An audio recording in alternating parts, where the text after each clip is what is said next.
Today's lesson, phrases and clauses.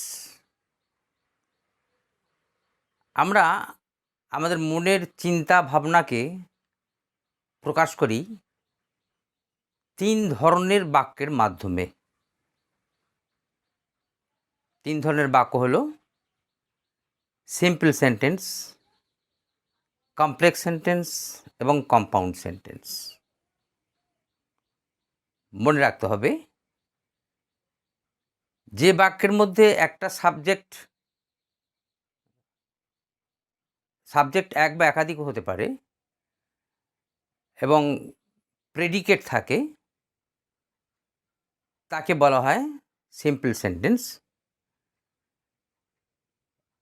এই simple সেন্টেন্সের মধ্যে ফাইনাইট ভার্ব কিন্তু মাস্ট থাকতেই হবে।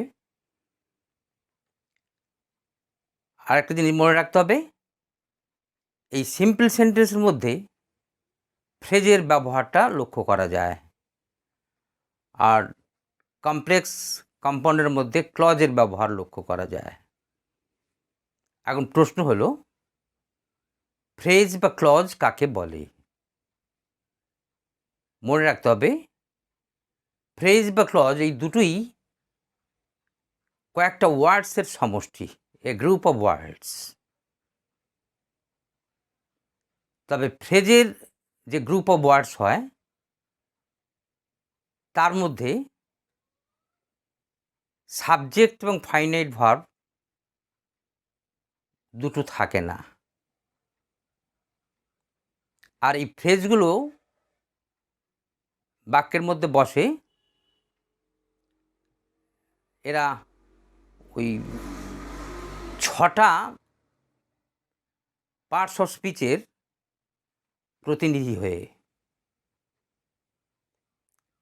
নাউন ফ্রেজ 6টা ফ্রেজ আছে, noun phrase, adjective phrase, adverb phrase, আর প্রিপোজিশন, কনজাংশন আর ইন্টারজেকশন, এই 4টে সাধারণত পার্টস অফ স্পিচের ফ্রেজ হিসাবে বসে, পদ হিসাবে বসে। এরা এই বিভিন্ন পদের প্রতিনিধিত্ব করে। আর ক্লজের মধ্যে মনে রাখতে হবে ওই সাবজেক্ট ফাইনাইট ভার্ব থাকে, এটা থাকতেই হবে, এবং এটা কি বলে? ক্লজ। আর এই ক্লজগুলো ওই 3টে পদের প্রতিনিধিত্ব করে। এটা ওই নাউন ক্লজ, অ্যাডজেক্টিভ ক্লজ আর অ্যাডভার্ব ক্লজ হিসাবে ব্যবহার করা হয়। যাক, সেটা পরে বলবো। আজকের আপাতত আমরা ফ্রেজ নিয়ে একটু আলোচনা করব। তার আগেই বললাম যে ফ্রেজ হলো কয়েকটা ওয়ার্ডসের সমষ্টি, a group of words having no subject or finite verb. ঠিক আছে? তাহলে এই ব্যাপারটা একটু উদাহরণের সাহায্যে বোঝালে বক্তব্যটা আরও ক্লিয়ার হবে। তাহলে let us follow some examples given here. Some example, we read books to gather knowledge. দ্বিতীয় উদাহরণ, this is a chain of gold. আর তৃতীয় উদাহরণ, put the book on the table. তিনটি কিন্তু সিম্পল সেন্টেন্স। এই তিনটে সিম্পল সেন্টেন্সের মধ্যে ফ্রেজের ব্যবহারটা লক্ষ্য করা যাক। প্রথম উদাহরণে we read books to gather knowledge, এই টু গ্যাদার নলেজের তলায় দাগ দেওয়া আছে, এটাই হচ্ছে আন্ডারলাইন্ড ওয়ার্ডস। এই তিনটে বাক্যেই কিন্তু ওই নিম্ন রেখাঙ্কিত শব্দের গুচ্ছগুলো হলো ফ্রেজ। প্রথম বাক্যে টু গ্যাদার নলেজ, এটা একটা ফ্রেজ। দ্বিতীয় বাক্যে অফ গোল্ড, এটাও একটা ফ্রেজ। তৃতীয় বাক্যে অন দি টেবল, এটাও একটা phrase. In the above sentences, the underlined groups of words do not make complete sense. এই যে আন্ডারলাইন্ড ওয়ার্ডসগুলো, যেমন প্রথম বাক্যটা ধরা যাক, টু গ্যাদার নলেজ, এটা একটা গ্রুপ অফ ওয়ার্ডস। এই গ্রুপ অফ ওয়ার্ডসটা পূর্ণ অর্থ প্রকাশ করছে না। আমরা বই পড়ি জ্ঞান অর্জন করতে, তাহলে টু গ্যাদার নলেজ মিনস জ্ঞান অর্জন করতে। এই গ্রুপ অফ ওয়ার্ডসটা কিন্তু কমপ্লিট অর্থ প্রকাশ করছে না। টু গ্যাদার নলেজ বলে আমরা যদি থেমে যাই, যদি কিছু না বলা হয়, তাহলে ওটা কিন্তু অর্থহীন হয়। তাই বলা হচ্ছে they do not make complete sense. তারপর বলা হচ্ছে they do not have any subject and predicate. এর মধ্যে কোনো সাবজেক্ট নেই এবং প্রেডিকেট নেই। টু গ্যাদার নলেজ এর মধ্যে কোনো সাবজেক্ট নেই, প্রেডিকেটও নেই।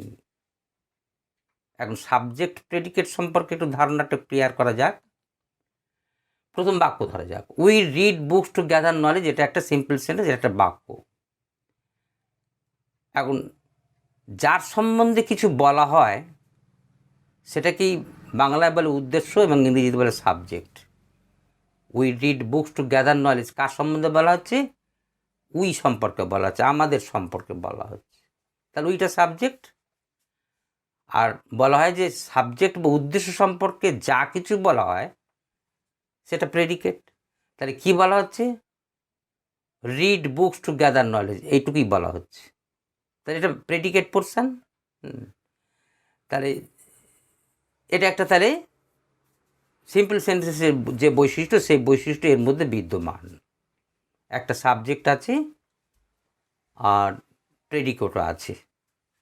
মনে রাখতে হবে প্রেডিকেট পোর্শনের মধ্যে কিন্তু এই ফাইনাইট ভার্ব থাকে। রিডটা হচ্ছে ফাইনাইট ভার্ব। এখন ফাইনাইট ভার্ব কাকে বলে? না, যে ভার্ব সাবজেক্ট বা উদ্দেশ্যের নাম্বার, পার্সন এবং ক্রিয়ার টেন্স অনুসারে বসানো হয়, সেটাকেই বলে ফাইনাইট ভার্ব। ফাইনাইট কথার অর্থ হচ্ছে নিয়ন্ত্রিত, কন্ট্রোলড। অর্থাৎ এটা সাবজেক্টের নাম্বার, পার্সন এবং বাক্যের টেন্সের দ্বারা নিয়ন্ত্রিত হয়। তাই এটাকে বলা হয় ফাইনাইট ভার্ব বা নিয়ন্ত্রিত ভার্ব। আরও সহজ ভাষায় বলতে গেলে ফাইনাইট ভার্ব কাকে বলে, এই প্রশ্নের উত্তরে বলা যেতে পারে যে ভার্বের সাবজেক্ট থাকে, মনে রাখতে হবে সেই সাবজেক্টটা উহ্য থাকতে পারে এবং এক্সপ্রেসড মানে ব্যক্তও থাকতে পারে। উইটা এখানে ব্যক্ত হয়ে আছে, কিন্তু put the book on the table, তৃতীয় উদাহরণ আসুন আরও যাক। পুটের কিন্তু সাবজেক্ট ইউ উহ্য আছে, আন্ডারস্টুড আছে। তাই বলা হচ্ছে সাবজেক্ট এক্সপ্রেসড থাকতে পারে, আবার আন্ডারস্টুডও থাকতে পারে। যাই হোক, এই হলো সিম্পল সেন্টেন্সের বৈশিষ্ট্য। আচ্ছা, তাহলে they do not have any subject and predicate. They means they refer to simple sentences. হ্যাঁ, they do not have any subject and predicate. They বলতে ভুল বললাম, দে বলতে এখানে ওই গ্রুপ অফ ওয়ার্ডস বা ফ্রেজগুলোকে বোঝাচ্ছে। ফ্রেজের মধ্যে কোনো সাবজেক্ট বা প্রেডিকেট থাকে না। টু গ্যাদার নলেজ এর মধ্যে কোনো সাবজেক্ট বা প্রেডিকেট কোনোটাই নেই। Expressed or understood. আচ্ছা, ভার্বটা ব্যক্ত থাকতে পারে, আবার আন্ডারস্টুডও থাকতে পারে, but are used as single parts of speech. কিন্তু এই ফ্রেজগুলো এক একটা পদ হিসাবে কাজ করে। In the first sentence the words two gather knowledge act as an adverb to read. এই রিড ভার্বের অ্যাডভার্ব হিসাবে কাজ করছে টু গ্যাদার নলেজ। আমরা বই পড়ি কেন, কেন দিয়ে প্রশ্ন করলে যে উত্তর পাওয়া যায় সাধারণত সেটা অ্যাডভার্বই হয়। এটা উদ্দেশ্য বোঝাচ্ছে। আমরা বই পড়ি কেন, কোন উদ্দেশ্যে বই পড়ি? না, জ্ঞান অর্জন করতে। এটা অ্যাডভার্ব হিসেবে কাজ করছে, রিড ভার্বের অ্যাডভার্ব হিসেবে কাজ করছে, তাই এটা adverbial phrase. In the second sentence the words of gold qualify the noun chain. Chain বা হার, হারকে কোয়ালিফাই করছে অফ গোল্ড, অ্যাডজেক্টিভ হিসেবে কাজ করছে। মনে রাখতে হবে অ্যাডজেক্টিভ কেমনভাবে ধরতে হয়? না, কেমন দিয়ে, হাউ দিয়ে প্রশ্ন করলে যে উত্তর পাওয়া যায় সেটাই হয় অ্যাডজেক্টিভ। কেমন হার, উত্তর আসছে কি সোনার হার, অফ গোল্ড। তাহলে এই যে ওয়ার্ড গুচ্ছ বা গ্রুপ অফ ওয়ার্ডস, এটা একটা অ্যাডজেক্টিভের মতো কাজ করছে, তাই এটা অ্যাডজেক্টিভ ফ্রেজ। অ্যাডজেক্টিভ পদ নয় কিন্তু, অ্যাডজেক্টিভ ফ্রেজ। এর অফ গোল্ড মিন্স গোল্ডেন, সোনালি। যাক, অফ গোল্ড হচ্ছে অ্যাডজেক্টিভ ফ্রেজ হলো, and thus act as adjective. এরা অ্যাডজেক্টিভ হিসেবে কাজ করছে এইভাবে। ইন দি থার্ড সেন্টেন্স, তৃতীয় বাক্যে, the words on the table are adverb qualifying put.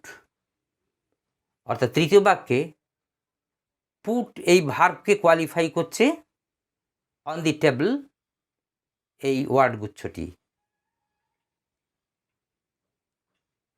কোথায় বইটা রাখবে না, on the table.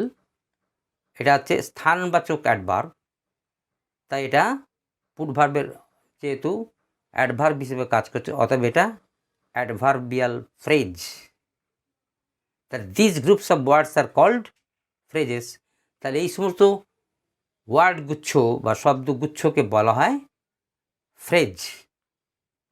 Phrases are of 6 kinds। 6 ধরনের ফ্রেজ আছে। তো আমরা এক এক করে এই 6 রকম ফ্রেজের সাথে একটু পরিচিত হওয়া যাক। প্রথমে noun phrase. It does the work of a noun. এই ফ্রেজটা নাউনের মতো কাজ করে। দুটো উদাহরণ নেওয়া হয়েছে। প্রথম উদাহরণ, হি লাইকস টু প্লে। বলা হয় যে একটা নাউন একটা সাবজেক্টের অবজেক্ট হিসাবে ব্যবহার হতে পারে এবং সাবজেক্ট হিসাবেও ব্যবহার হতে পারে। এখন হি লাইকস টু প্লে, সে খেলতে পছন্দ করে। কি পছন্দ করে না, খেলতে পছন্দ করে। তাহলে লাইকস ভার্বের অবজেক্ট হিসাবে টু প্লে, মানে দুটো কথা বিশিষ্ট একটা ফ্রেজ এলো, এটাই নাউন ক্লজ, অবজেক্ট হিসাবে এসছে। তাই বলা হচ্ছে in the first sentence the phrase to play is the object of the verb likes. এই লাইকস ভার্বের অবজেক্ট হিসাবে টু প্লে এই ভার্বটা এসেছে। তাহলে টু প্লেটা লাইকস ভার্বের অবজেক্ট হিসাবে এসছে। আমরা জানি কি দিয়ে প্রশ্ন করলে যে উত্তর পাওয়া যায় সেটাই অবজেক্ট। তাহলে সে পছন্দ করে, কি পছন্দ করে, উত্তর আসছে টু প্লে। অতএব টু প্লেটা একটা অবজেক্ট, টু প্লেটা একটা নাউন ফ্রেজ। আর অবজেক্ট আর সাবজেক্ট মাত্রেই যেহেতু নাউন হয়, অতএব এই ফ্রেজটা নাউন ফ্রেজ।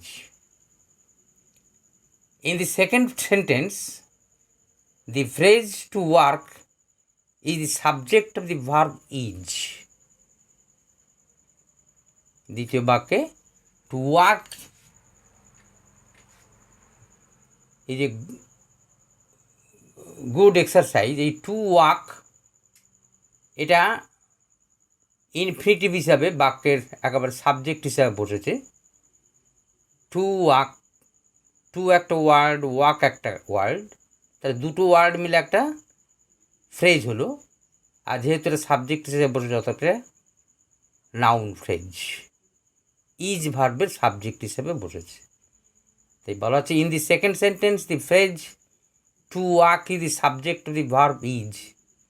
ইজ ভার্বের সাবজেক্ট হিসাবে টু ওয়ার্ক এই নাউন ফ্রেজটা এসেছে। তাহলে the groups of words here thus do the work of a noun. অতএব এই শব্দের সমষ্টি দুটো নাউনের মতো কাজ করছে, and hence they are noun phrases, এবং সে কারণে ওগুলো হচ্ছে নাউন ফ্রেজ। এবার আসছি adjective phrase. It does the work of an adjective. এই ফ্রেজটাও ওই অ্যাডজেক্টিভের মতো কাজ করে। প্রথম উদাহরণ, mister Ghosh is a man of wealth. অর্থাৎ মিস্টার ঘোষ হলেন একজন ধনী ব্যক্তি। অফ ওয়েলথ দুটো ওয়ার্ড মিলে একটা ফ্রেজ হচ্ছে।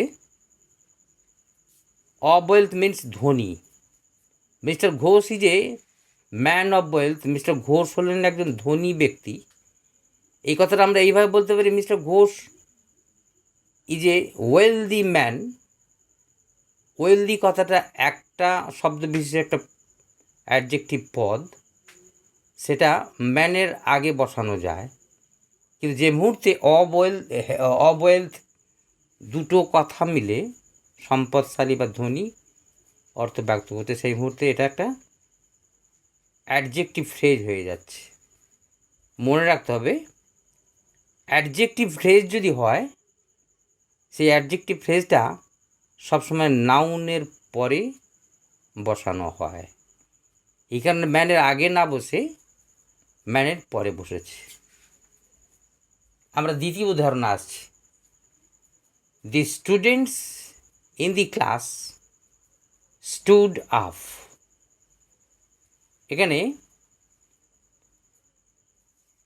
ইন দি ক্লাস এই ফ্রেজটা স্টুডেন্টস, এই যেটা যেটা সাবজেক্ট হিসেবে বলেছে ওটা নাউন, তাহলে ওই নাউনের অ্যাডজেক্টিভ হিসেবে বলেছে। এটা একটা পোস্ট মডিফায়ারের উদাহরণ। The students in the class, in the ক্লাসটা হচ্ছে একটা শব্দের সমষ্টি, মানে গ্রুপ অফ ওয়ার্ডস। ওটা অ্যাডজেক্টিভ ফ্রেজ স্টুডেন্টসকে কোয়ালিফাই করছে। তৃতীয় বাক্য, the book on the table is mine. On the table কথাটা কিন্তু অ্যাডজেক্টিভ ফ্রেজ, ওটা দি বুককে কোয়ালিফাই করছে। পোস্ট মডিফায়ার হিসাবে ব্যবহার করা হয়েছে, মানে নাউনের ঠিক পরে বসানো হয়েছে, কারণ এটা অ্যাডজেক্টিভ ফ্রেজ। তো অ্যাডজেক্টিভ ফ্রেজ মাত্রাই মনে রাখতে হবে যে নাউনের পরে বসানো হয়। তাহলে the book on the table is mine, টেবিলের ওপরে বইটা হলো আমার। এবারে ওই নিচের ইংরেজিটার একটু বাংলা তর্জমা করে দিচ্ছি। The phrase of wealth tells us what sort of man mister Ghosh is. Of wealth এই অ্যাডজেক্টিভ ফ্রেজটা আমাদেরকে বলে দিচ্ছে কী ধরনের মানুষ মিস্টার ঘোষ, যেটা অ্যাডজেক্টিভের কাজ। It qualifies the noun man just as an adjective does. যেমনভাবে অ্যাডজেক্টিভ একটা নাউনকে কোয়ালিফাই করে, সেই রকমভাবে এই অ্যাডজেক্টিভ ফ্রেজটা অব ওয়েলথ, এই অ্যাডজেক্টিভ ফ্রেজটা ম্যানকে কোয়ালিফাই করছে।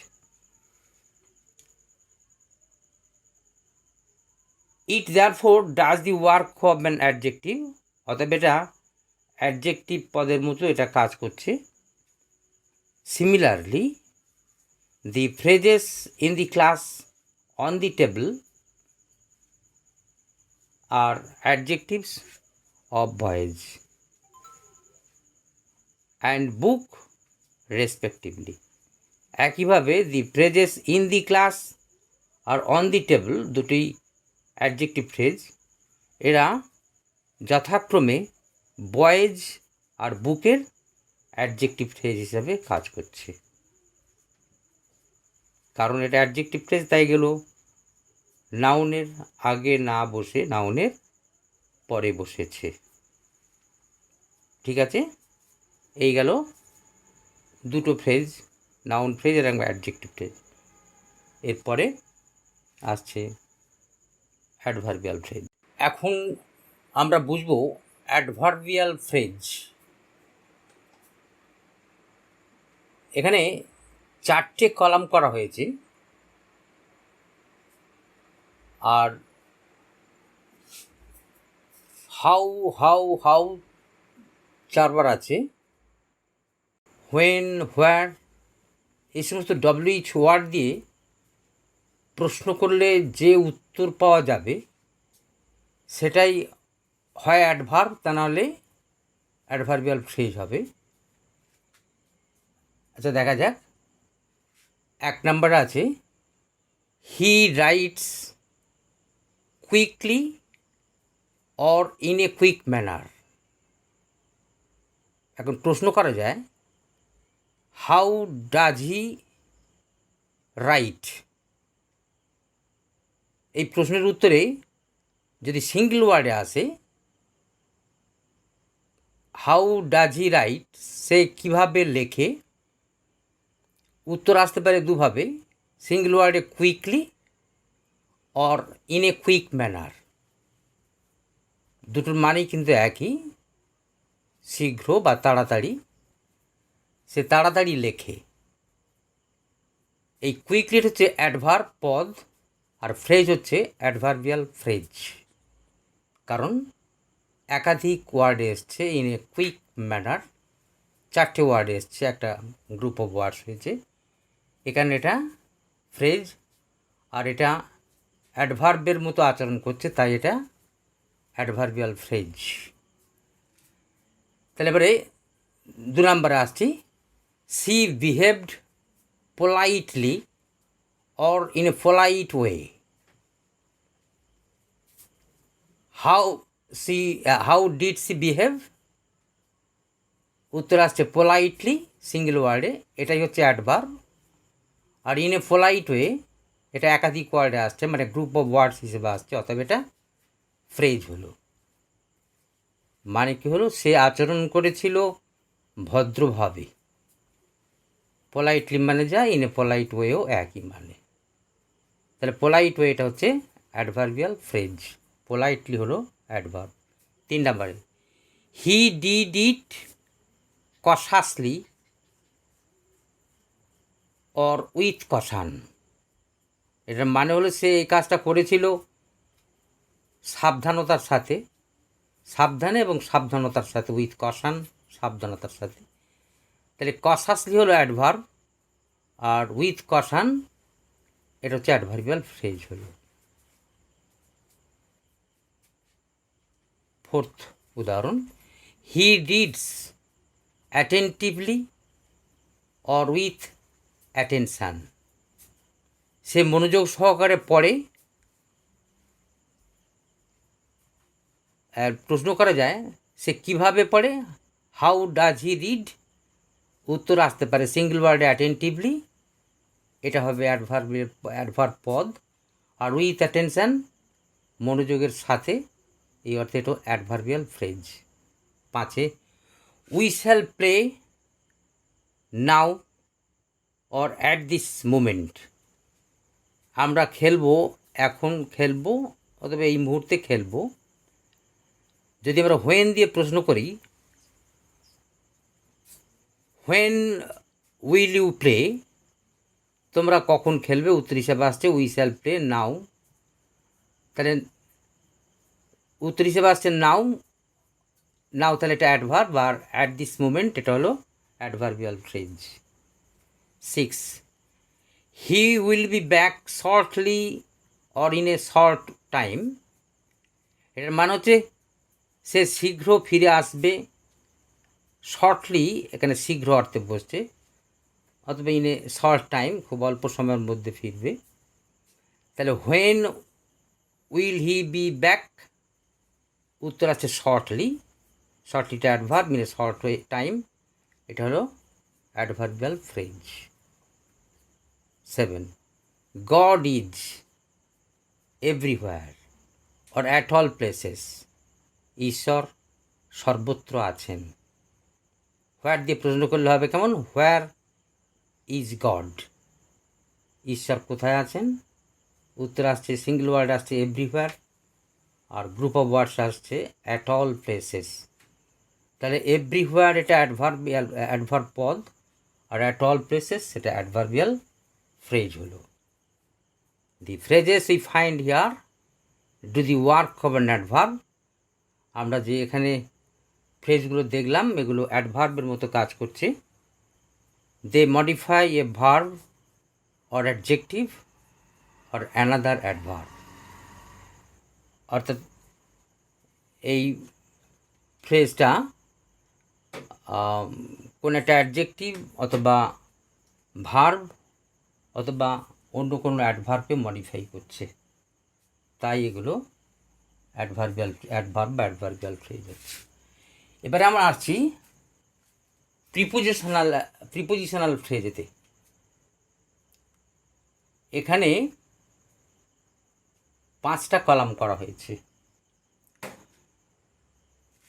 The school is before or in front of our house.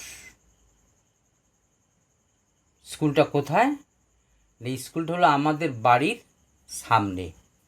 সামনে অর্থে বিফোর অর্থে প্রিপোজিশান হলো, আর ইন ফ্রন্ট অফ এই শব্দগুচ্ছটা প্রিপোজিশনাল ফ্রেজ হিসাবে বসানো হলো।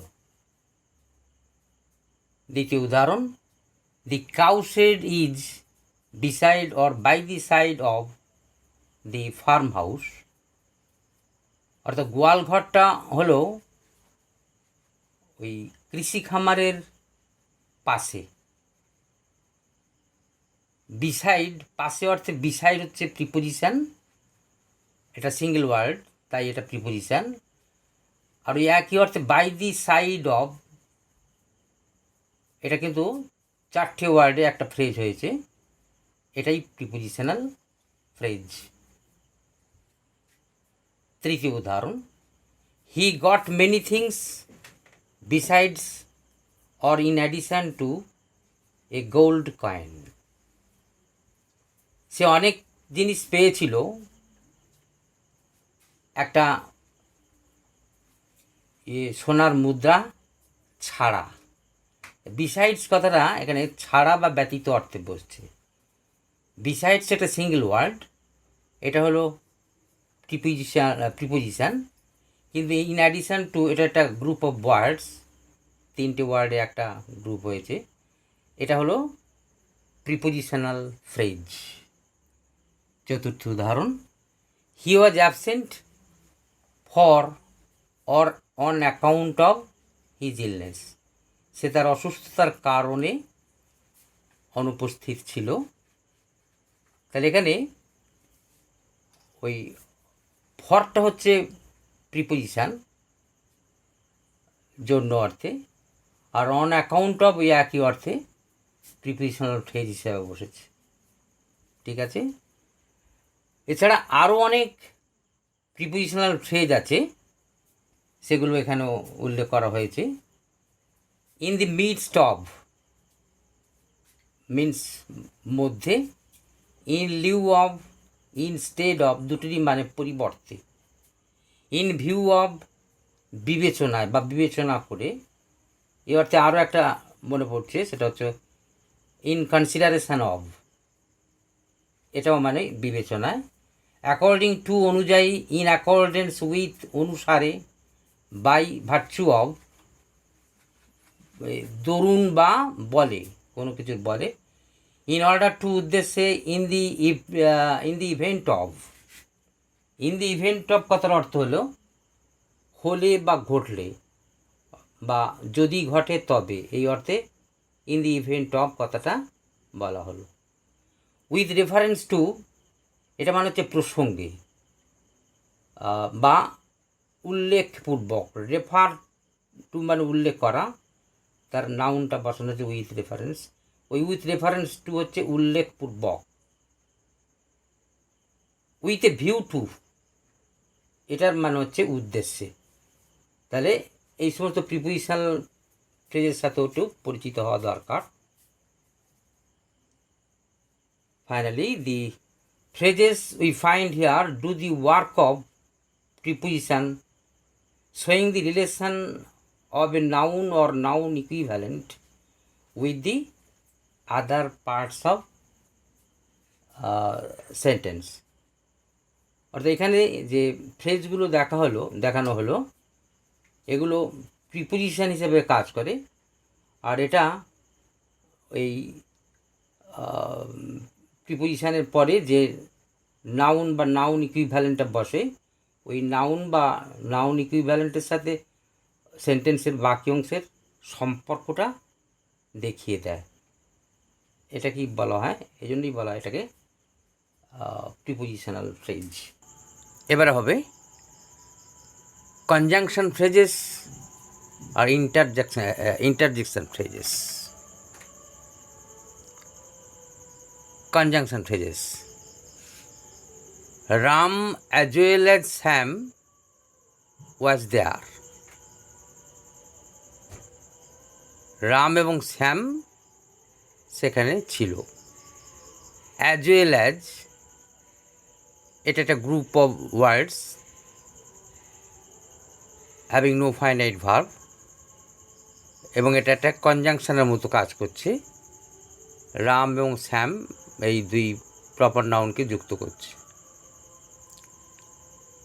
অতএব এটা একটা conjunction phrase. 2 number, he agreed to lend me his book on condition that I would have to return it the next day. সে তার বইটা ধার দিতে রাজি হয়েছিল এই শর্তে যে I would have to return it the next day. On condition that, এটাই হলো কনজাংশন ফ্রেজ। এর অর্থ হলো এই শর্তে যে, অর্থাৎ সে আমাকে তার বইটা দিতে রাজি হয়েছিল এই শর্তে যে আমাকে পরের দিন ফেরত দিতে হবে। 3 নাম্বার, we eat so that we can live. আমরা খাই যাতে আমরা বাঁচতে পারি। সো দ্যাট মানে হচ্ছে যাতে, এটা একটা গ্রুপ অফ ওয়ার্ডস কনজাংশনের মতো কাজ করছে, অথবা এটা conjunction phrase. 4, I will buy it even if it is costly. Even if এখানে এই যদি অর্থে ব্যবহার করা হচ্ছে, এমনকি যদি। তাহলে I will buy it even if it is costly, যদিও এটা দামি তবুও আমি এটা কিনব। তাহলে ইভেন ইফ এটা একটা গ্রুপ অফ ওয়ার্ডস কনজাংশনের মতো কাজ করছে, তাই এটা conjunction phrase. 5, the student stood up as soon as the teacher entered. ছাত্ররা উঠে দাঁড়ালো যে মুহূর্তে শিক্ষক মশাই প্রবেশ করলেন সেই মুহূর্তে। অ্যাজ সুন অ্যাজ 3টে ওয়ার্ড মিলে একটা গ্রুপ অফ ওয়ার্ডস, এবং এটা কনজাংশনের মতো কাজ করছে, অতএব এটা conjunction phrase. 6, he brags as though he knows everything. Brag means বড়াই করা, দম্ভ করা। সে বড়াই করে যেন হি নোজ এভরিথিং, সে সব কিছু জানে। অ্যাজ দো এখানে একটা group of words functioning as conjunction, এর অর্থ হচ্ছে যেন। 7, হি শাউটেড অ্যাজ ইফ হি ওয়ার ম্যাড। সে চিৎকার করেছিল যেন সে পাগল হয়ে গেছে, এইভাবে চিৎকার করেছিল। অ্যাজ ইফ একটা গ্রুপ অফ ওয়ার্ডস কনজাংশনের মতো কাজ করছে, অতএব এটা একটা কনজাংশন ফ্রেজ। দি আন্ডারলাইন্ড ফ্রেজেস, অর্থাৎ যে সমস্ত গ্রুপ অফ ওয়ার্ডসের তলায় দাগ দেওয়া আছে, সেইগুলোকেই বোঝাতে। The underline phrases are actually compound conjunctions. এই নিম্নরেখাঙ্কিত শব্দগুচ্ছগুলো প্রকৃতপক্ষে যৌগিক conjunction, as they work as conjunction, কারণ তারা কনজাংশন হিসেবে কাজ করছে। These phrases are conjunction phrases, এই ফ্রেজগুলো হলো কনজাংশন ফ্রেজ। ঠিক আছে, এবার আসছি ইন্টারজেকশন ফ্রেজেসে। এটা হচ্ছে মনের আকস্মিক অনুভূতি প্রকাশক একটা phrase. Ah me, I am gone. Oh মা আমি গেলাম, এই অর্থে আহ মি এই কথাটা ব্যবহার করা হয়েছে। এটা একটা সাডেন ফিলিং বোঝাচ্ছে, অতএব এটা একটা interjection phrase. Well done, what a catch, সাবাস কি ক্যাচ রে বাবা। এটা একটা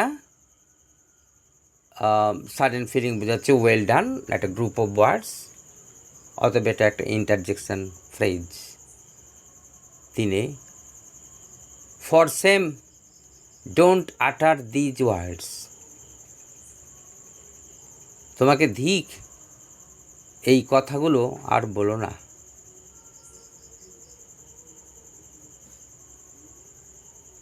চারে, হোয়াট এ ফান, কি মজা, উই হ্যাভ এ হলিডে। এই হোয়াট এ ফান কথাটা ওই হুরে কি মজা এই অর্থে এই গ্রুপ অফ ওয়ার্ডসটা বসেছে। হুরে ইন্টারজেকশনের পরিবর্তে এই ইন্টারজেকশন ফ্রেজটা ব্যবহার করা হয়েছে। What a fun, we have a holiday, কি মজা আমাদের ছুটি হয়েছে। পাঁচে, what insolence, you call me ill name, কি স্পর্ধা আমাকে গালাগালি করা। হোয়াট ইনসোলেন্স মিন্স কি স্পর্ধা। Six, what a pity, he is no more. Alas এই ইন্টারজেকশনের পরিবর্তে এই হোয়াট এ পিটি এই ইন্টারজেকশন ফ্রেজটা ব্যবহার করা হয়েছে। হায় তিনি আর নেই। সাথে, fie upon you, you are a liar, তোমাকে ধিক তুমি একটা মিথ্যাবাদী। আটে, how ridiculous, the elephant hits the ball. How ridiculous কি হাস্যকর, হাতি বলে আঘাত করে বা বলে কিক করে। The underline phrases express sudden feeling or emotion, অর্থাৎ নিম্নরেখাঙ্কিত ফ্রেজগুলো আকস্মিক ভাব বা আবেগ প্রকাশ করছে। Hence these are interjection phrases, সে কারণে এগুলো হলো সব ইন্টারজেকশন ফ্রেজেস। শেষ কথা আবার বলছি, মনে রাখতে হবে এই যে পরপর 6টা ফ্রেজের কথা আমরা বললাম, এই ফ্রেজগুলোতে কোনো সাবজেক্ট বা ফাইনাইট ভার্ব থাকে না। আর এই ফ্রেজগুলো এক একটা পার্টস অফ স্পিচের প্রতিনিধিত্ব করে। এখানে 6টা এরকম পার্টস অফ স্পিচ আছে: noun, adjective, adverb, preposition, conjunction, interjection. এই মোট 6টা ফ্রেজের কথা এখানে বলা হলো। এবারে ক্লজের সাথে একটু পরিচয় করা যাক। বলা হয় A clause is a part of a bigger sentence having a subject and a predicate. অর্থাৎ ক্লজ হলো একটা বৃহত্তর বাক্যের অংশবিশেষ যার মধ্যে একটা সাবজেক্ট ও একটা প্রেডিকেট থাকে। আরও সহজ ভাষায় বলতে গেলে বলতে হয়, a clause is a part of a bigger sentence with necessary components of a sentence. অর্থাৎ ক্লজ হলো একটা বৃহত্তর বাক্যের অংশবিশেষ যার মধ্যে একটা বাক্যের মধ্যে থাকা প্রয়োজনীয় উপাদান বা গুণাবলী বর্তমান থাকে। এবারে উদাহরণে আসা যাক। প্রথম উদাহরণ, I do not know his name. এটা একটা সিম্পল সেন্টেন্স।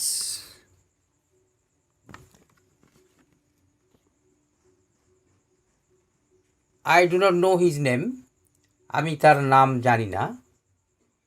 এখানে একটা সাবজেক্ট আই আছে, তারপর do not know his name, এটা একটা প্রেডিকেট। তাহলে একটা সাবজেক্ট আর প্রেডিকেট সমন্বিত একটা সিম্পল সেন্টেন্স। এটা কিন্তু কোনো ক্লজ নয়। ক্লজ না হওয়ার কারণ হচ্ছে এটা কোনো বৃহত্তর বাক্যের অংশবিশেষ নয়, অতএব এটা কোনো ক্লজ নয়। এবার আসছি দ্বিতীয় উদাহরণে। I do not know what his name is. এটা একটা কমপ্লেক্স সেন্টেন্স। এটার মধ্যে দুটো ক্লজ আছে, একটা প্রিন্সিপাল ক্লজ আর একটা subordinate noun clause. I do not know হচ্ছে প্রিন্সিপাল ক্লজ, আর হোয়াট হিজ নেম ইজ এটা হলো subordinate noun clause. I do not know এটা প্রিন্সিপাল ক্লজ বা মেন ক্লজ বলা যায়। এটা ইট ক্যান স্ট্যান্ডস অ্যালোন, একাকী একটা বাক্যের মধ্যে বসতে পারে। এটা সম্পূর্ণভাবে একটা ইন্ডিপেন্ডেন্ট ক্লজ, এটা কারোর উপর নির্ভরশীল নয়। কিন্তু হোয়াট হিজ নেম ইজ এটা একটা সাবঅর্ডিনেট নাউন ক্লজ, এটা এককভাবে অর্থ প্রকাশ করতে পারে না। অর্থ প্রকাশের জন্য আই ডু নট নো এই প্রিন্সিপাল ক্লজের উপর নির্ভরশীল, তাই এটাকে বলা হয় সাবঅর্ডিনেট ক্লজ। এরকম কমপ্লেক্স সেন্টেন্সে সাবঅর্ডিনেট ক্লজ তিনভাবে আসতে পারে, নাউন হিসেবে আসতে পারে, অ্যাডজেক্টিভ হিসেবে আসতে পারে এবং অ্যাডভার্ব হিসেবে আসতে পারে। তৃতীয় উদাহরণটা লক্ষ্য করা যাক। This is the boy who stands first in the class. এই সেই ছেলেটা যে ক্লাসের মধ্যে প্রথম হয়। এখানে দিস ইজ দি বয় এটা principal clause, who stands first in the class এটা অ্যাডজেক্টিভের মতো কাজ করছে, তাই এটাকে বলা হয় সাবঅর্ডিনেট অ্যাডজেক্টিভ ক্লজ। চতুর্থ উদাহরণ, as he was ill he was absent from the meeting. As he was ill এটা একটা অ্যাডভার্বিয়াল, সাবঅর্ডিনেট অ্যাডভার্বিয়াল ক্লজ। আর he was absent from the meeting এটা প্রিন্সিপাল ক্লজ। আর অ্যাজ হি ওয়াজ ইল এটা subordinate adverbial clause, এটা কিন্তু এককভাবে অর্থ প্রকাশ করতে পারে না। অর্থ প্রকাশের জন্য কিন্তু প্রিন্সিপাল ক্লজের উপরে নির্ভরশীল, সে কারণে এটাকে বলা হয় অ্যাডভার্বিয়াল ক্লজ।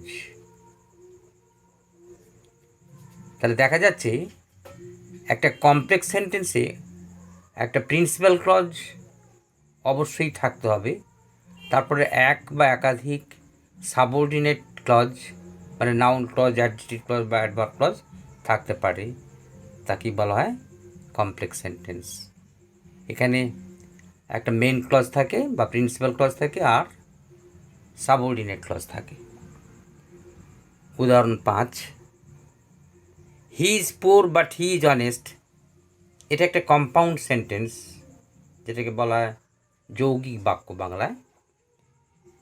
এখানে বাট এই কনজাংশনের আগে একটা ক্লজ, পরে একটা ক্লজ। এই দুটো ক্লজ কিন্তু পরস্পর কেউ কারোর উপরে নির্ভরশীল নয়, মানে এটা ইন্ডিপেন্ডেন্ট ক্লজ। তাহলে বাটের আগে একটা ক্লজ, পরে একটা ক্লজ, এই দুটো ক্লজ কিন্তু ইন্ডিপেন্ডেন্ট। গ্রামারের ভাষায় এটাকে বলা হয় কোঅর্ডিনেট ক্লজ। তাহলে দেখা গেল ক্লজ তাহলে 3 প্রকারের হয়: প্রিন্সিপাল ক্লজ, সাবঅর্ডিনেট ক্লজ আর কোঅর্ডিনেট ক্লজ। এই সাবঅর্ডিনেট ক্লজ আবার 3টে ভাগে বিভক্ত: noun clause, adjective clause, adverb clause. আর এই কোঅর্ডিনেট ক্লজ শুধু কম্পাউন্ড সেন্টেন্সে লক্ষ্য করা যায়। ঠিক আছে, তাহলে এবারে ওই ফ্রেজ আর ক্লজের মধ্যে একটা পার্থক্য আছে, সেই পার্থক্যর সাথে একটু পরিচিত হলে তাহলে এই ক্লজ আর ফ্রেজ সম্পর্কে একটা স্বচ্ছ ধারণা পাওয়া যাবে। অতএব এবারে ওই ফ্রেজ আর ক্লজের ডিফারেন্সটা দেওয়া যাক। Difference between phrase and clause. Phrase এবং ক্লজের মধ্যে পার্থক্য। ফ্রেজ একে শব্দ সমষ্টি। ফ্রেজ হলো একটা শব্দ সমষ্টি, এ গ্রুপ অফ ওয়ার্ডস। আর ক্লজ হলো এও একটা শব্দ সমষ্টি, গ্রুপ অফ ওয়ার্ডস। দুয়ে ফ্রেজে কোনো ফাইনাইট ভার্ব থাকে না, ফাইনাইট ভার্ব নেই, উইদাউট এ ফাইনাইট ভার্ব। আর ক্লজ 2 নম্বরে ফাইনাইট ভার্ব আছে, with a finite verb. 3, phrase হলো একটা পার্ট অফ স্পিচ হিসাবে কাজ করে, acts as a part of speech. 3 clause একটা পার্ট অফ স্পিচ হিসাবে কাজ করে ও বাক্য গুণ আছে। এই বাক্য গুণটা একটু ব্যাখ্যা করা দরকার। একটা বাক্য হতে গেলে যে যে উপাদান থাকা দরকার, সেই বাক্যগুণ কিন্তু ক্লজের মধ্যে থাকতে হবে, সেই উপাদানগুলোই থাকতে হবে। Acts as a part of speech and has the components of a sentence.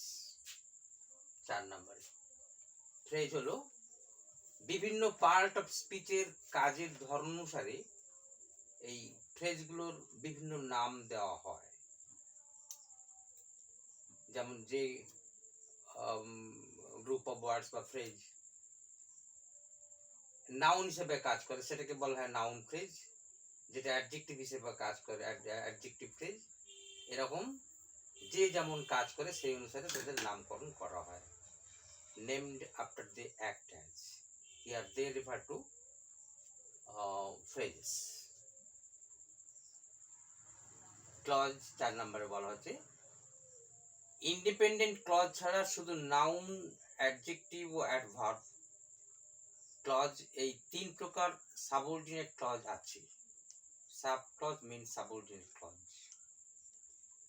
এখানে ইন্ডিপেন্ডেন্ট ক্লজ হচ্ছে ওই কমপ্লেক্স সেন্টেন্সের, যেটাকে প্রিন্সিপাল ক্লজ বা মেইন ক্লজ বলা হয়। আর কোঅর্ডিনেট ক্লজ, যেটা কম্পাউন্ড সেন্টেন্সে দেখা যায়, সেইগুলোকেই বোঝাতে ইন্ডিপেন্ডেন্ট ক্লজ ব্যবহার করা হয়। তাহলে except independent clauses there are 3 kinds of clauses: noun clause, adjective clause and adverb clause. শেষ কথা হিসাবে কমপ্লেক্স সেন্টেন্সের মেইন ক্লজ বা প্রিন্সিপাল ক্লজ এবং সাবঅর্ডিনেট ক্লজ সম্পর্কে দুটো কথা বলা দরকার।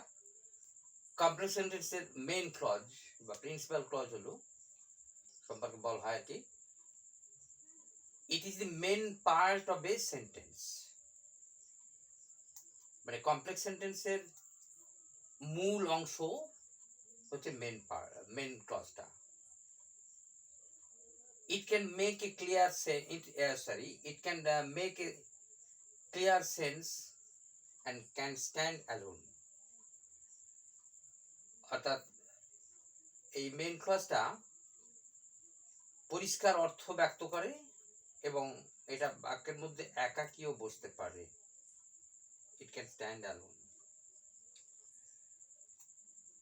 It contains a subject and a finite verb.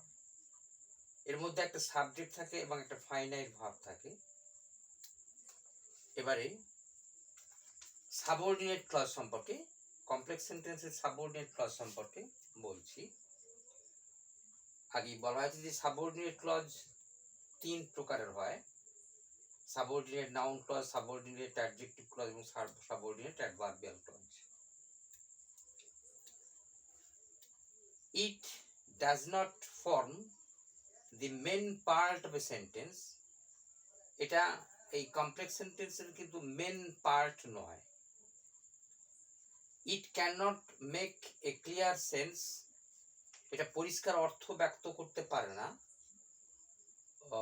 অর্থ প্রকাশের জন্য এই প্রিন্সিপাল ক্লজের উপরে নির্ভরশীল। It can't stand alone. এটা বাক্যের মধ্যে একাকী বসতে পারে না। It is dependent on the principal clause. এটা প্রিন্সিপাল ক্লজের উপরে নির্ভরশীল। It contains a subject and a predicate. এটা মধ্যে একটা সাবজেক্ট এবং প্রেডিকেট থাকে। আর সবশেষ হচ্ছে it begins with a binder. একটা লিঙ্কার হিসাবে একটা ওয়ার্ড সবসময় এই সাবঅর্ডিনেট ক্লজের শুরুতে থাকে। ঠিক আছে।